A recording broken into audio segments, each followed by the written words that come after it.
The flag didn't fall because of the wind. It fell because someone cut it down. When I stepped out that morning, coffee steaming in one hand, I saw the stars and stripes lying face first. In the dirt, its rope sliced clean through. The sun hadn't even risen high yet, but my blood was already boiling. That flag wasn't just a piece of fabric. It had been folded and carried through 2 deployments. Across deserts and courtrooms alike. It stood for everything I'd fought for, and everything I still upheld as a federal judge. I didn't need a detective to tell me who'd done it. Only one person in this pristine neighborhood had ever sneered at my flag.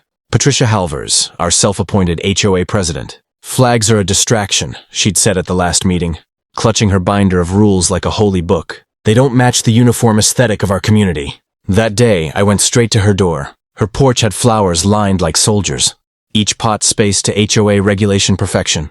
Patricia opened the door, eyes sharp behind those cat-eye glasses. "Judge Lawson," she greeted, her tones soaked in false sweetness. "Lovely morning, isn't it?" "Lovely," I said, holding up the torn flag. "Until someone vandalized federal property." She blinked. "That's not federal." "It's the U.S. flag," I cut in, "and it's under federal protection. Cutting it down is a violation." Patricia smirked. "This is a community issue, not a federal one. The board voted against outdoor displays without approval." "That board has no authority to override constitutional rights," I said coldly. "You may want to reread the bylaws, and the law itself." She shrugged. "We'll see what the committee says. You can expect a fine for unauthorized display." I stared at her, feeling the restraint of decades in courtrooms press against my rising anger. "You're overstepping, Patricia, and you just made a serious mistake." As I turned away, I caught her mutter, "Maybe next time he'll learn to follow the rules." Back at home, I rehung the flag, this time reinforced with steel cable and a motion camera, aimed straight at the pole. The wind caught the fabric, and for a moment, it looked like justice itself was waving. Patricia thought she'd silenced me with HOA rules. She had no idea she'd just challenged a veteran, and a judge, who knew exactly how to fight back. That night, the motion camera blinked quietly beneath the flagpole, recording everything that passed. I sat inside with my old service mug, watching the live feed on my laptop. Maybe it was the soldier in me or maybe the judge, but I knew when someone crossed a line, they needed to be held accountable. Patricia had no idea that she'd just turned a neighborhood squabble into a legal matter. Cutting down the flag wasn't just disrespect. It was a federal misdemeanor under U.S. Code Title IV, Section 8. But I wasn't after punishment. I wanted principle. People like her needed to learn the hard way that authority didn't equal power. Around midnight, my phone buzzed. The camera had picked up movement near the flagpole again. I leaned closer. There she was. Patricia, wrapped in a cardigan and holding a clipboard like a night guard on patrol. She walked right up to the pole, squinting at the cable I'd installed, and pulled at it. When it didn't budge, she sighed, scribbled something on her clipboard, and stormed off. The next morning, a bright yellow paper was taped to my door. "HOA violation notice. Unauthorized flag display. Immediate removal required." I couldn't help but laugh. She doubled down. I took the notice, tucked it into a manila folder, and started building my case. Every letter she sent, every petty rule she tried to enforce, it all went into the file. By the time I was done, I'd have enough to turn her community power trip into a legal nightmare. Later that day, I invited my neighbor, Sam, a retired police sergeant, to stop by. He'd seen Patricia's antics before. "She cut down your flag?" he said, shaking his head. "That's low. You planning to report it?" "Oh, I'm planning something better," I replied. "She wants to play bureaucracy? Fine. I'll bring her into a courtroom, one she won't control." Sam chuckled. "Remind me to grab popcorn when that happens." When I checked my mailbox that evening, another letter was waiting. This one was stamped final. Warning, she was threatening to fine me $500 and suspend my community privileges unless I complied.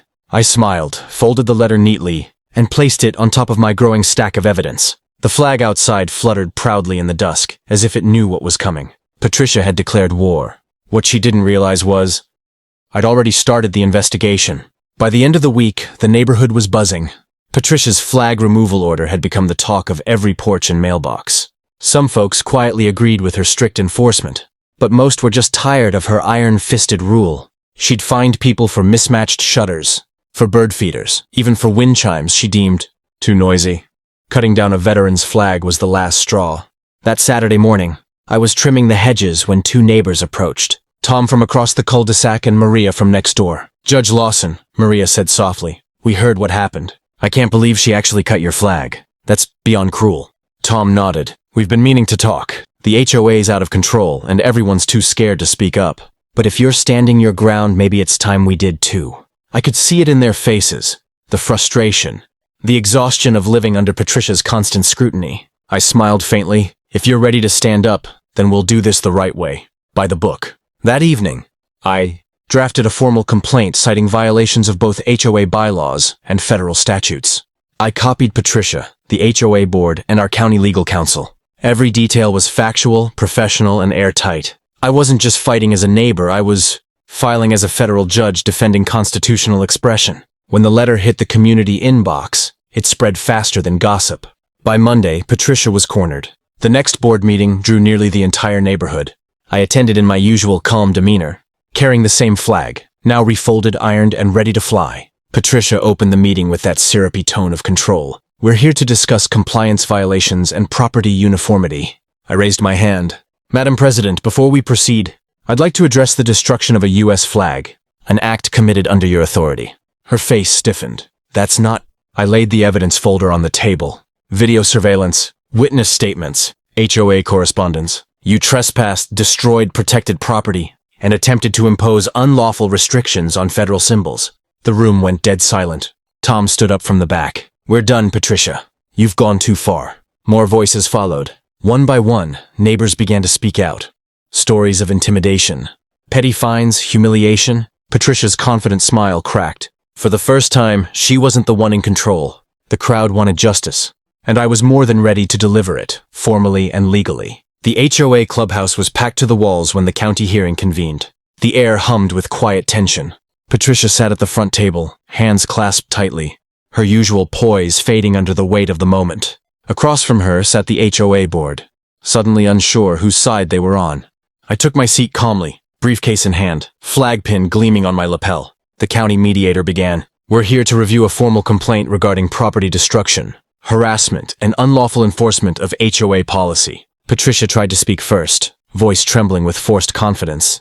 This is a misunderstanding. The flag was a non-compliant fixture. I was only enforcing community standards. I opened my folder and slid forward the evidence. Your Honor, I said, the defendant unlawfully entered my property and destroyed a U.S. flag. Under federal law, such action constitutes vandalism of a protected symbol. Furthermore, she misused her HOA authority to intimidate residents into compliance beyond the scope of her office. The mediator frowned. Do you have proof of this allegation? I nodded toward the screen. The video played, Patricia, under the pale glow of the streetlight, cutting the flag's rope. The footage was silent, except for the faint flap of fabric hitting the ground. Gasps rippled through the room. Patricia's face drained of color.